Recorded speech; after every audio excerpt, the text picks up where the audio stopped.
Today we're going to be showing you the differences between a male and female bullfrog. This is a male. This is a female. Female bullfrogs actually grow bigger than the male bullfrogs.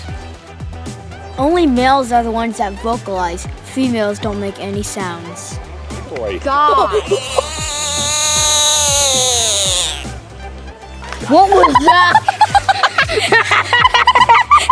What the heck was that? Hold on so I can see those feet. He's got big feet. Oh my God. Whoa, you're a big boy. If the throat of the frog is white, it's a female. If the bullfrog's throat is yellow or has a pattern, then it's a male. Female's ear is the same size of the female bullfrog's eye.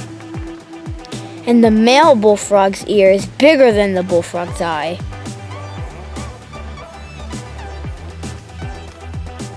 We hope you learned a lot about bullfrogs.